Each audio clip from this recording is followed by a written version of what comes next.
punya immune, punya open map, dan punya damage yang besar di arah late game Bude Monsters. Yes, dan kita akan melihat seperti apa di game kedua, gimana sensasinya dan seberapa ngeblend kedua tim ini berhadapan satu sama lain. Onyx yang kali ini mereka dengan percaya dirinya dengan hero-hero yang sangat-sangat menarik. Di sisi lain RBR pun demikian, dan improvement di game yang kedua yang kita nantikan. Coci. Lihat Bude, Iya, bener kan lihat. Xbox-nya, lihat Xbox-nya tuh. Ya dikejar kan Sama MSMS Esmeralda. lain. Pasti, pasti. Pasti itu udah pasti banget. Silakan Coji. Iya, kalau ngelihat waduh, udah ada terjadi gangguan ya, Oh, tapi ada dipasang, gak ada flicker lagi di arah depan. Satu buah Swallow, tapi ternyata the first blood didapatkan Sirpitless karena gegabah terlalu birahi. Ingat anak muda, nafsu membunuhmu. iya, dan itu benar-benar boostingan banget sih untuk seorang Surveillance ya. Karena kenapa dia berhasil mengambil buff dan dia juga mendapatkan XP dan gold dari meninggalnya seorang Swallow. Nah, ini udah ngeboost banget di early-nya yang membuat Onyx mungkin bakalan megang lebih banyak untuk di early-nya. Cuman kita lihat dulu nih, Kajanya bisa nggak untuk memfokuskan Divine Judgment-nya kepada Surveillance. Karena kalau misalkan sampai Swallow berhasil menangkap Surveillance, itu bakalan jadi PR yang sangat berat banget untuk Onyx bisa mengembalikan core-nya. Gitu loh, karena sekarang Hayabusa sekarang tuh udah bener-bener damage, nggak cuma ngecicil doang, tapi udah bener-bener damage. Tergantung dari Hayden-nya bisa ke cover atau tidak. Tapi cepet banget sih sekarang pergerakannya. Dari area bottom lane udah terlihat, Surveillance sudah bersiap, 8-4 terlihat di area depan. Shuriken sudah dikeluarkan, lalu ada di area belakang. Langsung saja 1 poin kill didapatkan oleh tim Onyx. 8-4 menjadi korban, gak punya flicker, udah gak bisa kabur lagi.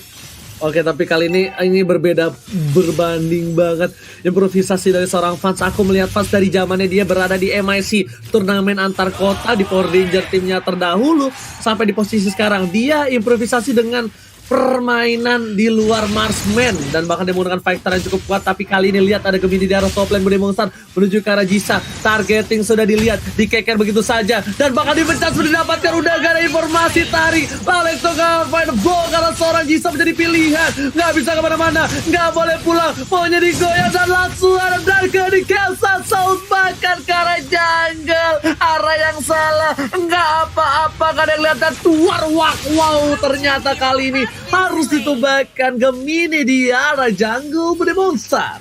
Yes, terlalu jauh mencoba untuk menggocek ke area kanan, tapi itu dia udah menarik semua hero atau semua pemain dari tim RBR untuk mengejar dia. Itu benar-benar 5 hero ada di area tengah untuk ngejar. Choi juga sampai ke sana walaupun ammo vendetnya tadi nggak sempat untuk dikeluarkan karena terlalu jauh. Kali ini kedua tim udah mulai berfokus untuk ke arah objektif juga, berkutat di area turtle. Tapi tim RBR juga sadar mereka akan sulit untuk ngekontes. Lala, mesin sudah dikeluarkan oleh Choi di area top lane. Gemini hanya bisa untuk memainkan an eye for an eye-nya supaya nggak sampai ketangkap oleh Choi.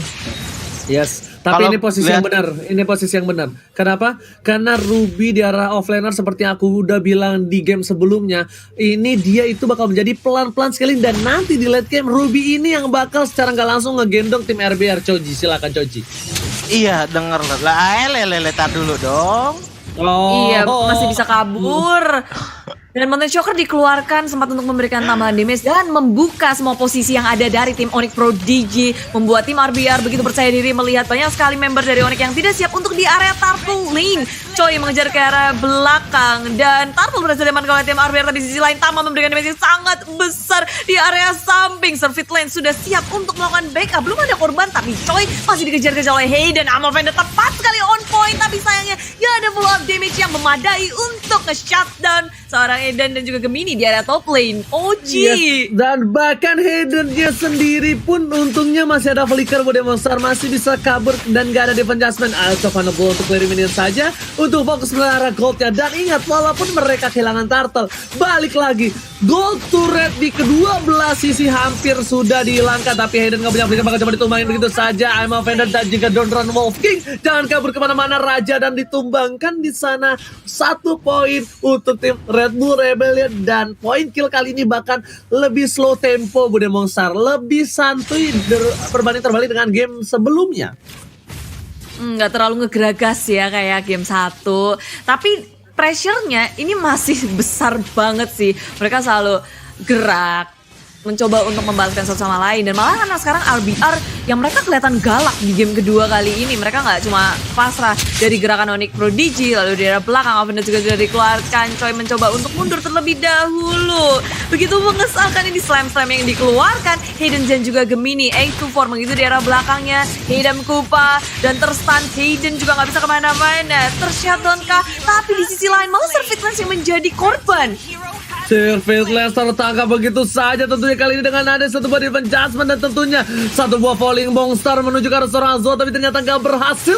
Dan one man situation Fans versus Jisa. Jisa belum punya DHS, Jisa belum kuat kali ini melawan seorang Esmeralda dan bahkan Gemini di arah top lane. Ada top lane boleh dikeluarkan dan clear man begitu saja. Dan sayang sekali falling monsternya tadi belum berhasil dapetin poin dari seorang Azoa Bude Monster. Kedabruk, belum bisa ngedapetin apa-apa. Tapi Turtle udah datang lagi nih Chojiji. Tapi Iya, semuanya udah ngeliat siap gimana di ya? arah top lane. Gini. Kalau dari arah Yang lucu adalah Choi ini bakalan enteng dan enak banget kalau misalkan justru lawannya Glue gitu loh. Karena kenapa? Semakin banyak anak-anak Glue yang keluar, dia bakalan ngerigen lebih banyak lagi. Harus ada dominant S ataupun NOD di game kali ini untuk ibaratnya memincangkan pergerakan dari seorang Choi. Kalau enggak bakal repot banget sih untuk masalah CC-nya. RBR kuat banget untuk CC soalnya. Ada Kaja, ada Popol Kupa, ada Ruby. Jadi kalau misalkan nggak hati-hati, CC yang didapatkan bakalan berakhir kemenangan nih untuk RBR. Yes. Oh Dan seperti ini ya, my kayak Fans mencoba untuk masuk, Purify juga nggak sempat dia gunakan. Teman-teman dari Iya. RBR mereka lebih sigap di area Turtle, langsung bisa mempanis Fans yang hanya berduaan aja di area situ.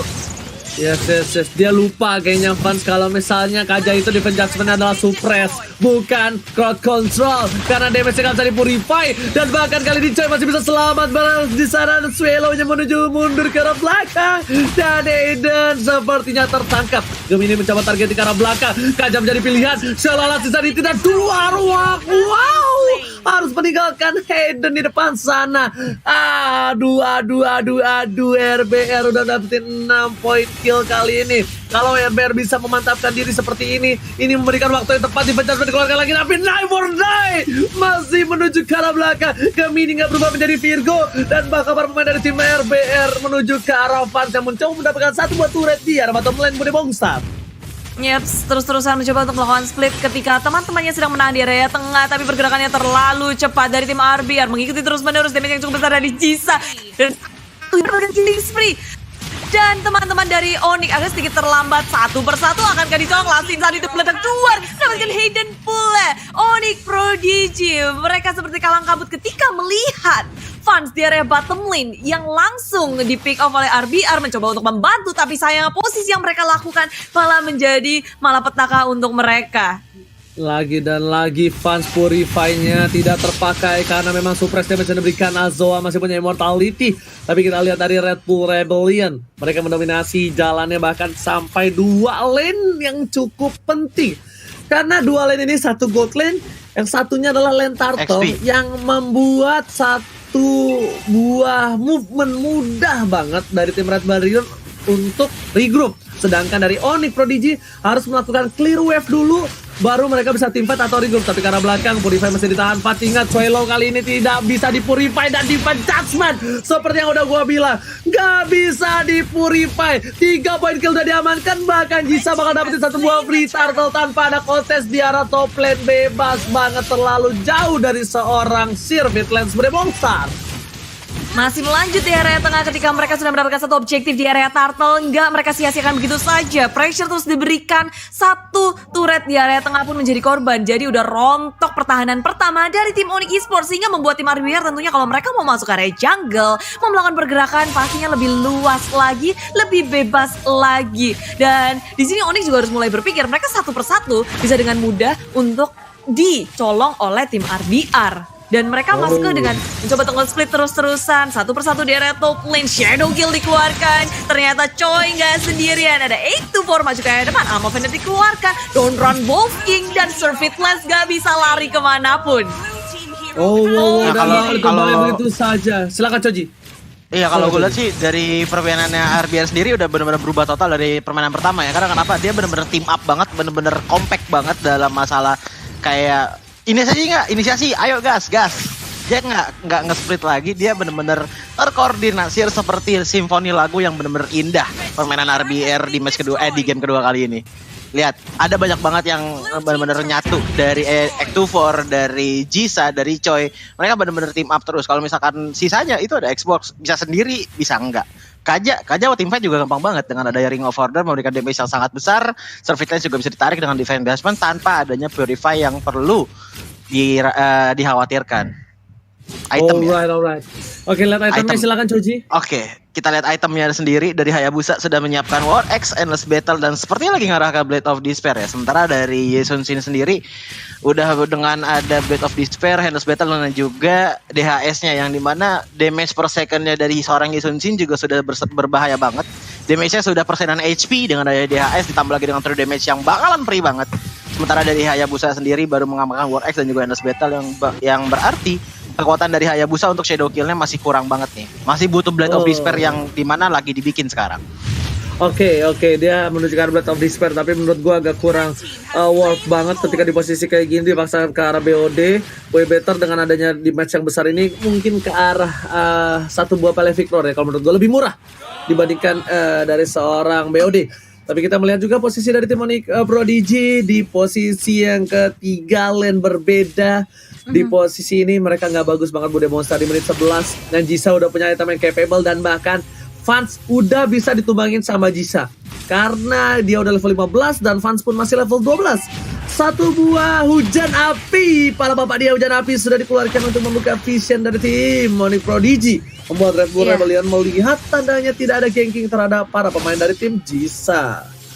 Onyx Prodigy juga harus mulai menata tempo mereka, gimana mereka untuk melawan tim RBR. Satu persatu masuk seperti ini bukan pilihan yang baik tentunya. Gemini masuk lagi dan tak bisa untuk kabur dengan an eye for an eye yang sudah dimiliki. Terlalu berani dan langsung dipanis oleh tim RBR. Satu persatu masuk ke kandang macan dari tim RBR. Mereka tinggal ya udah welcome dan mereka bahkan nggak mencoba untuk maju terlebih dahulu. Ketika Onyx sudah maju, mereka tinggal melancarkan semua damage yang mereka miliki. Sekarang Hayden menahan semua member dari tim RBR 3, ditarik-tarik, dipisah-pisah, tapi itu hanya untuk mendelay waktu kematiannya saja. Nggak ada yang bisa dilakukan lagi. Teman-temannya juga terlalu sibuk di area tengah. Fans Ammo Bandit lagi dikeluarkan. Don't Run Wolf King, semuanya mulai di pop up, tapi damage-nya apakah cukup? Apakah Fans bisa selamat? Don't Run Wolf King lagi dikeluarkan, mencoba berusaha sekuat tenaga untuk tetap survive. Satu immortality pecah. Fans masih bisa survive dengan darah putih yang terus menarik, tapi Last Insanity meledak keluar dan Fans tak bisa untuk bermain-main lagi dengan tim RBR. Nggak bisa dijemput dan bahkan di sini kita lihat Last Insanity dari Azoa harus menumbangkan Fans, tapi setidaknya Fans punya satu informasi, tidak ada immortality untuk seorang Azoa. Dan kita bakal lihat replaynya yang dibawakan oleh Choji. Silakan Choji.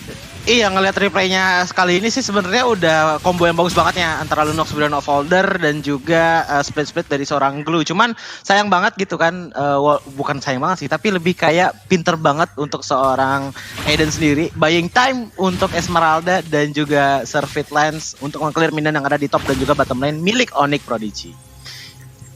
Mereka berusaha suka tenaga ya biar nggak ada yang masuk ke area base mereka. Iya, benar-benar di buying time banget sih.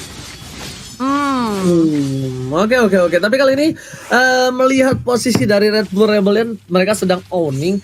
Tapi Jisa belum punya satu buah item defensif ya. Kita lihat di sini ya. Masih dengan item yang punya damage. Ini cuma bentuk kepercayaan diri, Ji. Ada Athena sih. Cuman mungkin kenapa nggak jadi salah satu pacuan utama untuk item defense ya, karena mengingat dari Onyx pun juga karena ketinggalan gold juga, karena XP juga ketinggalan. Jadi mungkin damage yang diterima sama Yesun Shin sendiri juga belum terlalu sakit, ditambah lagi dengan adanya Kaja dan juga Popol Kupa yang bisa nge-cover dia dengan sangat mudah, di mana Popol bisa menggigit, Kaja bisa menarik. Oke, tapi di sini kita lihat Immortal bakal menjadi pilihan kedua dari Jisa. Sepertinya dia concern sekali dengan damage yang diberikan oleh tim Onyx Prodigy. Tapi Hayden di depan sana dia masih punya duit cuma 5.000 aja. Dominan Ice tapi belum ada item defense ataupun jadi setelah Dominan Ice langsung ditumbangin. Baru aja gua bilang dia cuma punya 5.000 gold saja. 5.000 gold. Bayangkan ke toilet umum aja 2.000 masih kembali 3.000. Dan tapi kali ini di arah top lane memiliki 20 detik lagi menuju Bapak Lord yang terhormat. Dan Hayden untungnya masih memiliki 4 detik lebih unggul dibandingkan Lordnya muncul berdemong star. Iya, dan semuanya udah mulai mendekati ke area Lord pula. Azua berusaha untuk nge-push terlebih dahulu, mengontrol lane-nya biar nggak kecolongan di area bottom lane. Karena kekuatan Onyx Prodigy itu kuat banget buat ngelakuin split push. Mereka bakal cepet banget untuk nge-push lane-lane yang mereka mau, licin-licin juga. Dan sekarang RBR gak mau membuang waktu, gak ada keraguan sedikit pun untuk mengamankan Lord. Tapi Hayden maju ke depan, mencoba untuk mendapatkan ke area Jisa, ditempelin, gak mau dilepas. Tapi lansiran itu langsung dikeluarkan juga untuk membackup Jisa. Terlalu terlambat teman-teman dari RBR untuk merespon apa yang dilakukan oleh tim Onyx. Ke area belakang, Azoanya mencoba untuk bertahan dengan HP yang sangat-sangat tipis tanpa adanya immortality. Harus lebih berhati-hati. Mau pendet dikeluarkan, Hayden mencoba bertahan pula. Dan oh no, falling monsternya ke area fansnya. Dan dari Swaylow nggak akan bisa bertahan lagi. Tapi Winter terancam mencoba untuk mendrag game ini lebih lama lagi. Dan RBR kehilangan Swaylow. Tapi teman-temannya akan membalaskan dendamnya di area depan. Immortality 1 sudah pecah, Gemini juga sudah tumbang. Nggak ada yang bisa bertahan lagi Kak. Karena di sini fansnya 1 lawan 3 masih mengejar ke area belakang. Oh, tapi ternyata Azo aja ditumbang begitu saja. Immortality dipecahkan lagi dari arah belakang. Shadow kill di saat yang tidak tepat. Double kill dapatkan Azo dan Shadow didapat sedikit terlambat. Malah posisinya dibalikan keadaannya kali ini terlalu birahi. Kenapa? Aku punya satu pertanyaan untuk Choji dan Bude Monster. Kenapa Sirvitless gak clear mid supaya midnya gak kedorong? Tolong jawab aku. Kalau menurut aku sendiri, Surveillance bener-bener nge-push banget untuk mencoba mengeliminasi beberapa hero dari RBR untuk mengkecap goldnya. Ada war lagi. Oke, tapi ternyata Lunos ditutup begitu saja. Dan bakal satu buah retribusi ini bakal diamankan Lord yang terhormat untuk seorang RBR. Sudah bisa dipastikan, udah punya immortality. Retribution Israel bukan Retrimaseko. Tapi bahkan Hayden dituangkan begitu saja. Dan di sini monster kini dapatkan. Gemini kembali ke line of down. Tapi ternyata tidak bisa membantu, lebih memilih untuk mendapatkan high ground defensive ketimbang melakukan inisiasi lebih lanjut lagi. Iya, dari tim fight yang tadi ya sebelum adanya Lord itu aku ngeliat bener-bener bagus banget setup dari kedua belah tim, di mana RBR dari seorang Swallow berhasil mendapatkan Tama begitu saja dengan Divine Dashman di daerah River Bush, sementara dari Jisa sendiri juga terperangkap sama seorang fans dan harus tumbang. Dan bener-bener gimana ya, kalau misalkan dibilang adil sih sebenarnya enggak, karena Jisa sebagai core tumbang itu bener-bener rugi banget. Defense Judgment-nya kali ini Immortality masih pecah dan bahkan gak ada Immortality, gak ada high ground defensive, gak ada Alex to find a blow. Dan menuju ke arah ini Mr. Turret arah top lane, Farban dan Sam Red for Rebellion dua arah menuju ke arah bottom lane juga. Sandwich yang dilakukan, fokus ke arah base. Fans mencoba untuk menggocek supaya Lord gak masuk ke arah base. Turret coy menuju ke arah belakang dan bahkan gigi ompong didapatkan oleh Onyx Prodigy dengan kehilangan satu buah turret di arah mid lane. Kembali menuju ke arah base, yang fokus ke arah base nya membawa game ini ke game yang ketiga. Red Bull Rebellion take the game to that decision.